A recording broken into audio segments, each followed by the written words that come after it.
Hello everyone, आप सभी का फिर से बहुत बहुत स्वागत है हमारी एक और नई वीडियो में।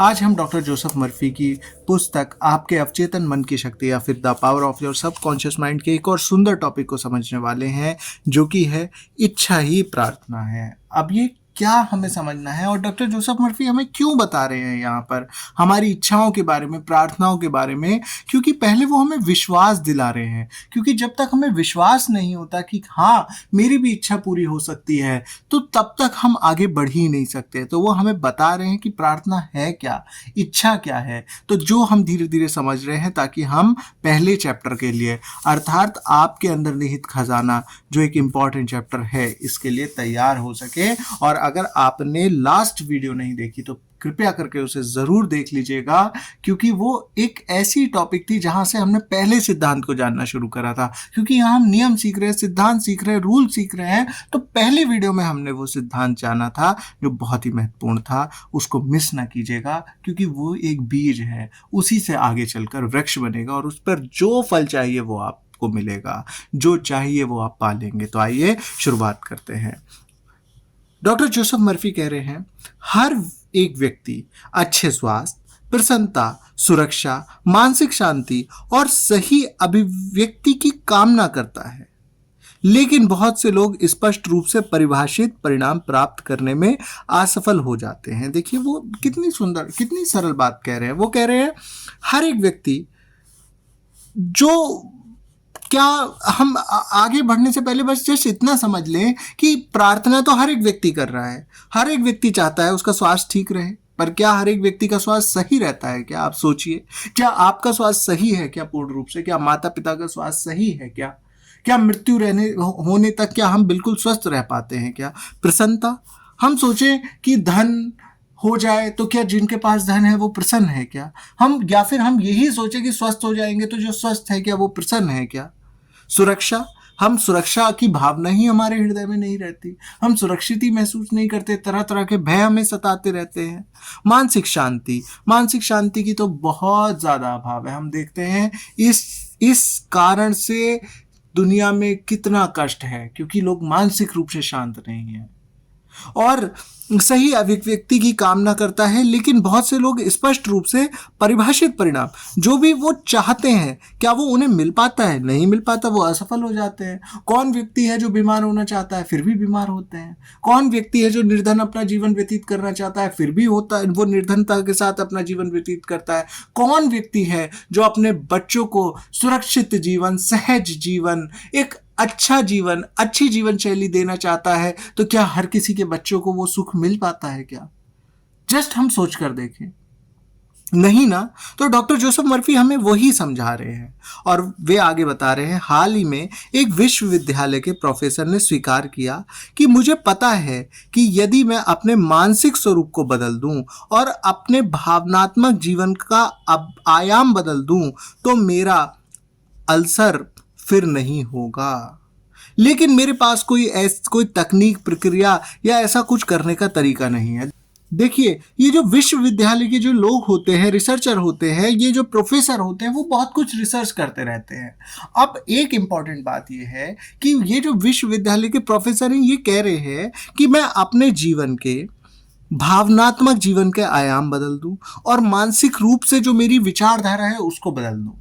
जैसा कि हमने सीखा था कि यहाँ पर हमने 3 चीजें सीखी थी, आपको ध्यान होगा। हमने सोच, महसूस करना और विश्वास के बारे में जाना था। नहीं देखा तो प्लीज आप पिछली वीडियो जरूर देख लीजिएगा, ताकि क्लियरिटी हो जाए। और अगर आप शुरू से फर्स्ट पार्ट 1 से देखेंगे तो अब तक आप बिल्कुल डेप्थ में जान जाएंगे कि क्या क्या कॉन्सेप्ट यहाँ पर डॉक्टर जोसेफ मर्फी ने हमें बताए हैं। पर अभी वे बता रहे हैं कि एक विश्वविद्यालय के प्रोफेसर ने स्वीकार किया कि मुझे पता है, वो जान गए कि मैं अगर मानसिक रूप से खुद को बदल दूं, भावनात्मक जीवन का आयाम बदल दूं, तो मेरा अल्सर फिर नहीं होगा। वो एक अल्सर के रोग से परेशान थे, जो कि बहुत कष्टदायक होता है। तो उन्होंने जान लिया कि जो कि मेडिसिन से ठीक नहीं हो रहा, दवाइयों से ठीक नहीं हो रहा, ठीक भी हो रहा है तो लौट लौट कर वापस आ जा रहा है। उन्होंने जान लिया कि अगर मैं मानसिक रूप से ठीक हो जाऊं, मानसिक रूप से खुद को बदल दूं या भावनात्मक जीवन का आयाम बदल दूं, तो मेरा अल्सर ठीक हो जाएगा। पर एक चीज समझिए कि हमें भी अगर सपोज कोई कह दिया जाए कि तुम पॉजिटिव रहो, तुम पॉजिटिव हो जाओ, तुम पॉजिटिव सोचो, तो तुम ठीक हो जाओगे, तो तुम्हें ये तकलीफ दोबारा नहीं होगी। ठीक है, मैंने मान लिया कि मैं पॉजिटिव हो जाता हूं, हम पॉजिटिव हो जाते हैं, हमें ये तकलीफ फिर नहीं होगी। पर एक चीज आज सोच कर देखिए कि कैसे हम समझें, हम कैसे हो पाएंगे। अगर इतना आसान होता तो कोई भी हो जाता। और सोचिए, वो विश्वविद्यालय के प्रोफेसर कह रहे हैं कि मुझे पता है मैं ठीक हो जाऊंगा, अल्सर नहीं होगा, लेकिन मेरे पास कोई ऐसी तकनीक प्रक्रिया नहीं है जिससे मैं ऐसा कर सकूं, जिससे मैं खुद की सोच को बदल सकूं, खुद को भावनात्मक रूप से बदल सकूं। और हमारे साथ भी सेम समस्या यही है।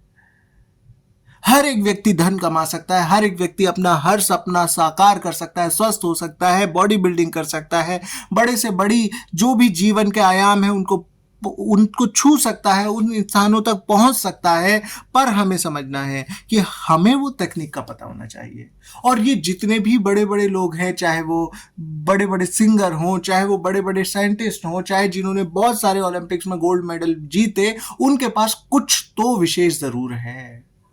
और जब हम समझ जाते हैं कि उनके पास क्या विशेष है, तब हम भी अपने जीवन को विशेष बना लेते हैं। और ये बुक हमें ये सिखाती है। यहाँ हम यही सीखते हैं कि कैसे हम अपने जीवन को बदल सकते हैं, कौन से ऐसे तरीके हैं जिनसे हम अपने अवचेतन में प्रवेश पा सकते हैं। बस हमें चाहिए थोड़ा सा साहस, थोड़ा सा प्रयास, थोड़ा सा धीरज। किसी का मन नहीं करता 1 घंटे बैठकर वीडियोस को देखो, सबका मन करता है एंटरटेनमेंट करो, एंटरटेनमेंट की वीडियो देखो, पर हमें ये साहस जुटाना होगा। किसी का मन नहीं करता कि रात को बैठकर पुस्तकें पढ़ो, सबका मन करता है कि 30 सेकंड की रील देखो। उतना ही हमारा अटेंशन फोकस स्पैन है। हमें साधना के तौर पर सीखना पड़ेगा, और जब साधना सफल होती है तो निश्चित रूप से परिणाम आता है। आगे वे बता रहे हैं,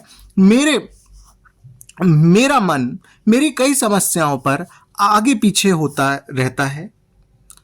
वो बता रहे हैं कि मेरा जो मन है, जो विश्वविद्यालय के प्रोफेसर है वो बता रहे हैं, वो होता रहता है। मैं विचलित, पराजित और अप्रसन्न महसूस करता हूँ। अब सोचिए, वो एक बड़े ओहदे पर हैं, विश्वविद्यालय के बड़े प्रोफेसर हैं। बहुत सारे लोग तो छोटा सा सामान्य टीचर बनना चाहते हैं, फिर भी वो विचलित हैं, पराजित हैं, अप्रसन्न हैं। यह प्रोफेसर एक उत्तम स्वास्थ्य की कामना करता था। मन किस प्रकार कार्य करता है, उसे उस ज्ञान की जरूरत थी जिससे वह अपनी इच्छा को प्राप्त कर सके। अब वो बता रहे हैं कि वो प्रोफेसर बस यही तो चाहता था, स्वस्थ हो जाए। वो यही तो चाह रहा था कि उसका मन शांत हो जाए। अगर उसे कोई विधि मिल जाती, कोई बता देता, जो कि डॉक्टर नहीं बता सकता। डॉक्टर दवाई दे सकते हैं, निश्चित रूप से वो भगवान का ही एक स्वरूप है, कोई डाउट नहीं है, पर उनसे ऊपर भी कोई चीजें हैं। अगर उन्हें कोई रास्ता पता चल जाता तो शायद वो प्राप्त कर लेते उनकी जो इच्छा थी कि वो अल्सर दोबारा ना हो। पर ऐसा हुआ नहीं हुआ। तो अब वो बता रहे हैं, हमारे साथ भी ऐसी कुछ ना कुछ घटनाएं होती हैं, हम भी सफर करते हैं। तो वो बता रहे हैं कि इस पुस्तक में दी गई उपचार विधियों का अभ्यास करके वह संपूर्ण और उत्तम बन गया। फिर जब वो डॉक्टर जोसेफ मर्फी से मिले, उन्होंने डॉक्टर जोसेफ मर्फी की ये पुस्तक पढ़ी, और जब उन्होंने इस पुस्तक के सिद्धांतों नियमों को अपने जीवन में उतारा, जब उन्होंने अपने जीवन में उन सिद्धांतों नियमों का पालन किया, अभ्यास किया, मानो उन्होंने एक साधना की, तो वो निश्चित रूप से उन्होंने क्या करा, खुद के अंदर सुधार लाए। और डॉक्टर जोसेफ मर्फी कह रहे हैं, इस पुस्तक में दी गई विधियों के अभ्यास करके वह संपूर्ण और उत्तम बन गए। उत्तम तो स्वास्थ्य, बट संपूर्ण जब हम कहते हैं तो उसका संबंध केवल स्वास्थ्य से नहीं होता। संपूर्णता में क्या आता है, अगर हम सांसारिक संपूर्णता की बात करें तो उसमें क्या आता है, पर्याप्त मात्रा में धन का होना, पर्याप्त मात्रा में स्वास्थ्य होना, पर्याप्त मात्रा में हम दान भी कर पाए, दूसरों को सहायक भी हो पाए, मन की भी शांति हो, शारीरिक संतुलन हो, तो वो संपूर्ण हो पाए। और फिर जब हम सांसारिक रूप से संपूर्ण हो जाते हैं, हमारी नई यात्रा शुरू हो जाती है, वो है आध्यात्मिकता की यात्रा। तो अब यहां पर हमने ये सीखा कि किस प्रकार ये पुस्तक हमारी जो इच्छा है उनको पूरा करने पे कार्य करती है, और हमारी इच्छा ही प्रार्थना बनती है, और प्रार्थना ही परिणाम लाती है। आज के लिए हम इस वीडियो में इतना ही रखते हैं। आपका बहुत बहुत आभार आपके बहुमूल्य समय के लिए। हम बस एक वीडियो दूर हैं अपने अंदर के निहित खजाने के बारे में जानने के लिए, जिसे पढ़कर आपका हृदय प्रफुल्लित हो जाएगा, आनंद से झूम उठेगा कि अरे, मैं खुद को इतना कमजोर समझता हूँ, मैं तो अपनी एक छोटी सी बुरी आदत नहीं छोड़ पा रहा, सिगरेट पीना नहीं छोड़ पा रहा, शराब पीना नहीं छोड़ पा रहा, मैं तो इतना महान शक्तिशाली हूं, मैं दुनिया के हर आयामों को छू सकता हूं, बस एक वीडियो दूर है। और उसके बाद इसलिए दूर है क्योंकि उससे पहले हम एक और सुंदर वीडियो को समझेंगे और फिर हम चैप्टर की और आगे बढ़ जाएंगे। चैप्टर में आने वाली वीडियो थोड़ी लंबी होंगी क्योंकि बड़े टॉपिक हैं, पर हम इसी तरह ऑडियो बुक की तरह नहीं, स्वाध्याय करके प्रॉपरली एक एक आयाम को समझेंगे, अपने जीवन में परिवर्तन लाएंगे। और जिन्होंने पिछली वीडियो देखी थी उनके जीवन में परिवर्तन निश्चित रूप से आना शुरू हो गया होगा क्योंकि उन्होंने विश्वास की शक्ति को सीख लिया। आप सभी का बहुत बहुत आभार, धन्यवाद। अपने भाव को प्रकट करने के लिए चैनल को सब्सक्राइब करना, वीडियो को लाइक करना, बेल आइकन प्रेस करना और अपने सभी प्रियजनों के साथ शेयर करना। इस वीडियो को बिल्कुल भी ना भूलें।